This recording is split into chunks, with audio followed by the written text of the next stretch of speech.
celestial beings. Buddhism has its Buddhas and Bodhisattvas and Arhats. And nearly all religions and philosophies have behind the visible orders of things the concept of an invisible government, a government which controls all things, because it is by its very substance and essence in full possession of everything necessary for absolute leadership.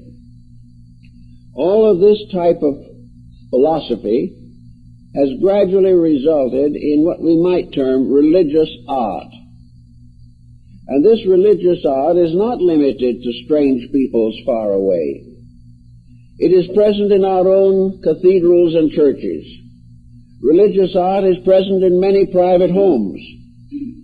Wonderful figures and representations of sacred persons or sanctified individuals are to be found in painting and in sculpturing in our own local environment. How then does it happen that we create this imagery?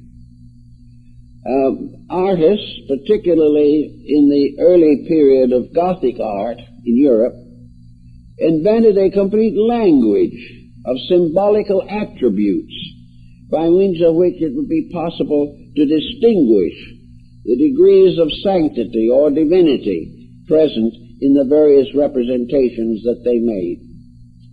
Whether it is the great Michelangelo's Moses or the tremendous symbolical value of the Raphael and Rembrandt sacred paintings, it's always the same.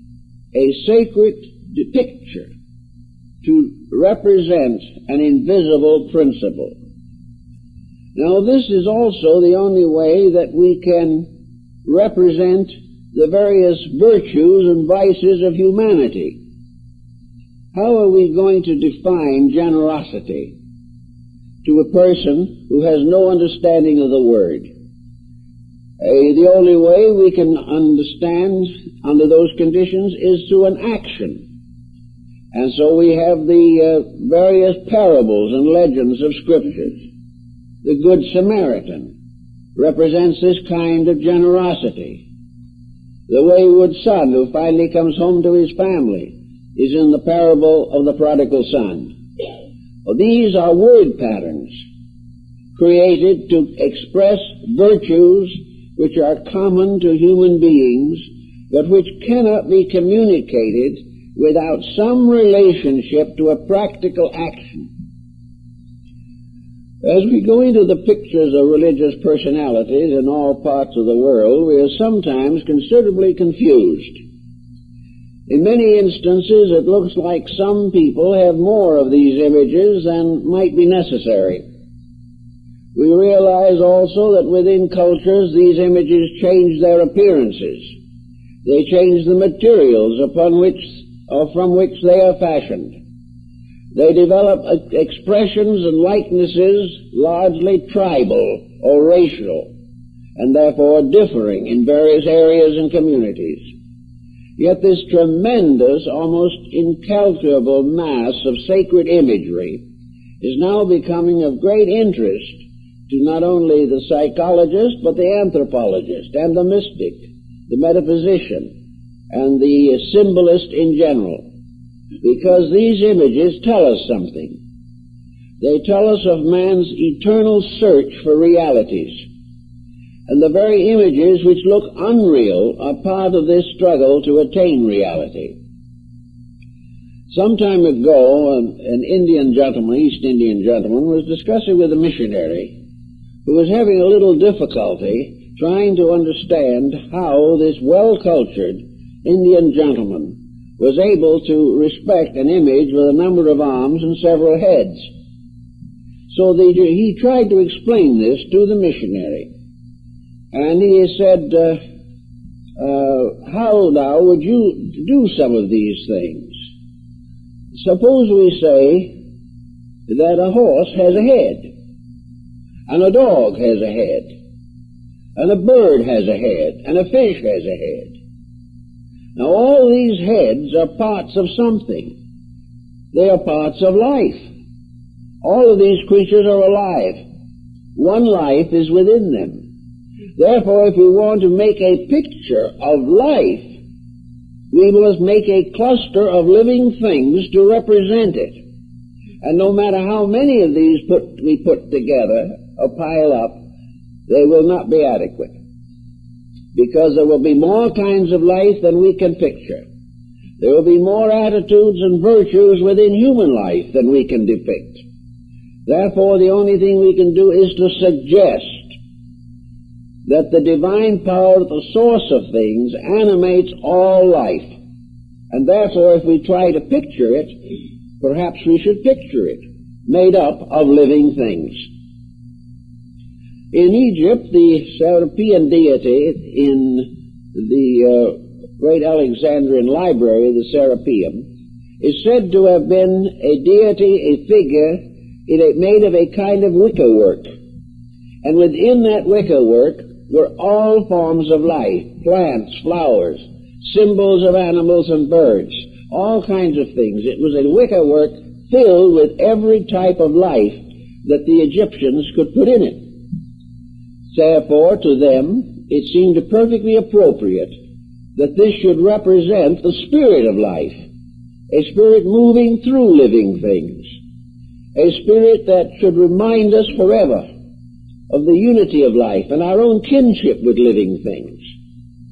So gradually it became increasingly practical, apparently, to create this elaborate pictorial representation of the various activities of natural law.